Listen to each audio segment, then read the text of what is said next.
Assalamualaikum warahmatullahi wabarakatuh. Hello guys. Sebelum memulai video kali ini, izinkan saya memperkenalkan diri. Nama saya Rizka Listiana, NPM 2341142, Program Studi Manajemen kelas 23B. Video ini dibuat dengan tujuan untuk menyelesaikan salah satu tugas individu yang berjudul Perekonomian Terbuka dari mata kuliah pengantar ilmu ekonomi makro dengan dosen pengampu Miss Wulan Reski Amalia SAK MAK.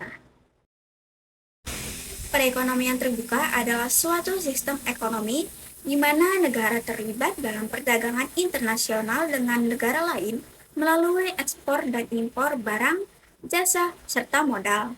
Dalam perekonomian terbuka, arus barang, jasa, dan modal antara negara memiliki peran penting dalam menentukan kondisi ekonomi domestik, termasuk inflasi, tingkat pertumbuhan ekonomi, dan stabilitas mata uang. Dengan kata lain, perekonomian terbuka memungkinkan adanya interaksi antara pasar domestik dan pasar internasional. Perekonomian terbuka merupakan sistem ekonomi di mana negara terlibat dalam perdagangan internasional melalui ekspor dan impor barang, jasa, serta modal yang dipengaruhi oleh faktor-faktor seperti arus barang, jasa, dan modal antar negara. Arus ekspor dan impor menciptakan neraca perdagangan suatu negara, sementara arus modal internasional termasuk investasi langsung asing dan investasi portofolio memengaruhi tingkat investasi dan pertumbuhan ekonomi. Selain itu, arus tenaga kerja internasional melalui migrasi tenaga kerja dan remitansi turut memengaruhi pasar tenaga kerja dan konsumsi domestik. Semua faktor ini saling terkait dan memainkan peran penting dalam menentukan kondisi ekonomi suatu negara dalam konteks global. Perekonomian terbuka memiliki beberapa karakteristik yang membedakannya dari perekonomian tertutup. Pertama, perekonomian terbuka cenderung sangat tergantung pada perdagangan internasional.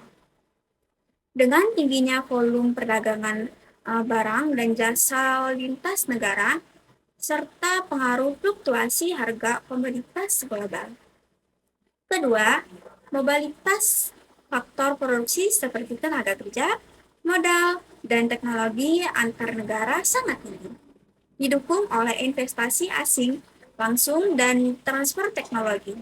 Ketiga, keterbukaan terhadap modal asing menjadi ciri khas, dengan masuknya investasi portofolio dan aliran modal yang mempengaruhi sektor keuangan serta nilai tukar dan suku bunga domestik. Keempat, perekonomian terbuka membutuhkan fleksibilitas dalam merancang kebijakan ekonomi. Mengingat tantangan dalam menghadapi faktor eksternal dan respon terhadap perubahan kondisi global. Dan yang terakhir, integrasi dengan pasar keuangan global menjadi faktor penting. Dengan keterlibatan dalam pasar valuta asing dan pasar saham global serta dampak fluktuasi harga aset global terhadap ekonomi domestik. Aplikasi dari perekonomian terbuka dapat sangat beragam. Pertama, fluktuasi kurs mata uang dapat memiliki dampak signifikan terhadap daya asing, ekspor dan impor suatu negara, serta terhadap utang dan investasi asing.